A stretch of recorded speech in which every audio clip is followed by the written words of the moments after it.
Have you ever wondered why the UPSC prelims exam has such a high failure rate? There is three reasons for higher failure rate in prelims. First is content या material overload. Content and material overload means कि we just focus like कि जब भी students prepare करते हैं तो उनके पास इन number of materials होते हैं और वो अपने किसी एक सिंगल मटेरियल पे स्टिक नहीं करते हैं।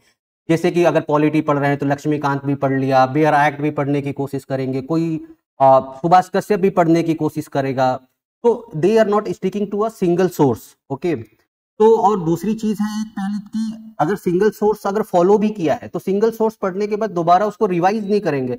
Rather than revising the things वो क्या करेंगे कि फिर अब सुभाष कश्यप भी थोड़ा देख लो, शायद उसमें कुछ एक्स्ट्रा मिल जाए। बट सिंगल सोर्स के साथ स्टिक करना इज वेरी चैलेंजिंग। और यूपीएससी के एग्जाम में अगर आप देखोगे तो अगर सिंगल सोर्स से मल्टीपल सोर्स करते हो तो आप कंसोलिडेट नहीं कर पाओगे, तो कंसोलिडेशन इज वेरी इंपॉर्टेंट।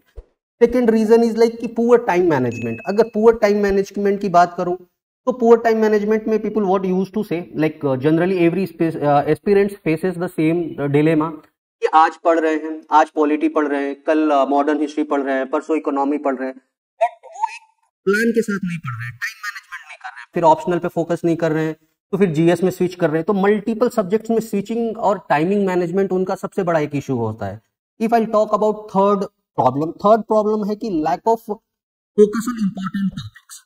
अब lack of focus of important topic सबसे बड़ा है। सबसे पहली चीज है कि वो पीवाईक्यू देखते ही नहीं है। अगर आप प्रीलिम्स के पेपर को देखो, आज से नहीं 13 से लेके 24 तक का देखो, तो हाफ ऑफ द पेपर आपका जो होता है स्टैटिक होता है। 50% questions will be from static only, remaining 50% भी करंट अफेयर से डायरेक्टली नहीं होगा, स्टैटिक कहीं ना कहीं उसमें मिक्स होता है।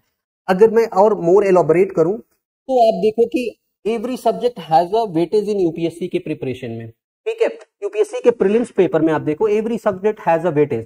तो जो मोर लाइक क्वेश्चंस जिस सब्जेक्ट से आते हैं, अगर यहाँ आप देखो तो पॉलिटी से there like every year UPSC is asking more than 10 questions. From geography every year they used to ask more than 10 questions. Economy में भी सेम है, एनवायरमेंट में भी सेम है। तो core subjects will be more. UPSC is asking from the core subject 50+ questions.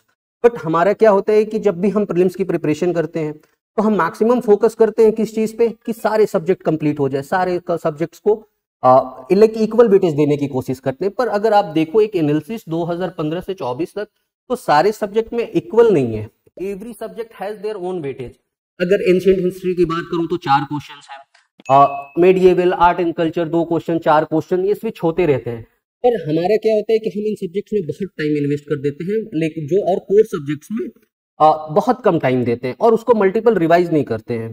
तो ये सबसे बड़ा चैलेंजिंग फेस आता है प्रीलिम्स को क्वालिफाई न करने में। अगर मैं बोलूं होता क्या है कि नॉर्मल कि यूं तो बहुत लोग हैं, ठीक है, बहुत लोग हैं जो 60% सिलेबस कवर करते हैं। 60% सिलेबस कवर करते ही वो प्रीलिम्स क्वालिफाई कर लेते हैं या प्रीलिम्स का कट ऑफ उनसे पार हो जाता है। क्योंकि जो कट ऑफ है एवरी ईयर कट ऑफ जो होता है आपका 60% ही होता है, 60% से ज्यादा नहीं होता है, और वो हर साल प्रीलिम्स क्वालिफाई कर लेते हैं। कुछ लोग ऐसे हैं जो कहते हैं कि हमने तो 100% पढ़ा था, फिर भी हमसे क्वालिफाई नहीं हुआ, प्रीलिम्स के पीडीएफ में मेरा नाम नहीं है, ठीक है, मुझे समझ में नहीं आ रहा है मैं क्या करूं। लेकिन सबसे बड़ी चीज क्या है कि जो 60% पढ़ रहा है, 60% वो डिफरेंट सोर्सेज से नहीं पढ़ रहा है, एक सिंगल सोर्स से पढ़ रहा है। 10 बार, 12 बार, 15 बार सेम कंटेंट ही is trying to revise, consolidate कर रहा है। तो वो 60% में अपने कोर एरियाज को समझता है, प्रैक्टिस कर रहा है, अपने उस 60% ही कंटेंट को वो कंसोलिडेट कर रहा है।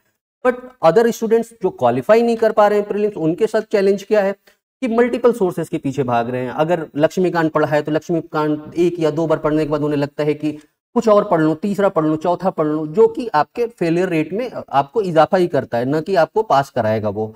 तो मोरल ऑफ द स्टोरी या मोरल ऑफ लाइक मैं कहना चाहूंगा कि so what matters at the end of day कि आप जितना पढ़ो, ठीक है, ये नहीं मैटर करता है कि आप कितना कंसोलिडेट करते हो, और जब एग्जाम हॉल में जाते हो तो आप अपने साथ कितनी चीजें लेके जा रहे हो। आप अपने कंसोलिडेटेड नोट्स के साथ जा रहे हो, जो आप पढ़ा है उसके साथ जा रहे हो, तो आपका प्रीलिम्स कभी नहीं रुकेगा, आप इजीली प्रीलिम्स क्वालिफाई करोगे। लेकिन without practice, without consolidation, without PYQ doing, अगर आप ऐसे जाओगे एग्जाम हॉल में तो you will start from question 1 फिर आपको पहला आ रहा है, दूसरे में कंफ्यूज हो 50-50 फिर भी मार्क कर दोगे, तीसरे में भी वही सेम, और आपके माइंड में एक बना रहता है कि 85 to 90 करना है। 85 जैसे होता है आपको लगता है अब तो हो गया पेपर, उसके बाद आपके पास ऑप्शन भी नहीं होता है। फिर आप अपना पेपर दे के चले आते हो, रिजल्ट आता है, फिर उसके बाद आपको प्रीलिम्स जो है आपका क्वालिफाई नहीं होता है। तो आइल से कि कोर सब्जेक्ट पे फोकस करो प्रीलिम्स के लिए, जो आपके कोर सब्जेक्ट है उनको बार बार रिवाइज करो, मल्टीपल रिवीजन दो, पीवाईक्यू को एनालाइज करो, जितना आप एनालाइज करोगे उतना बेटर होगा।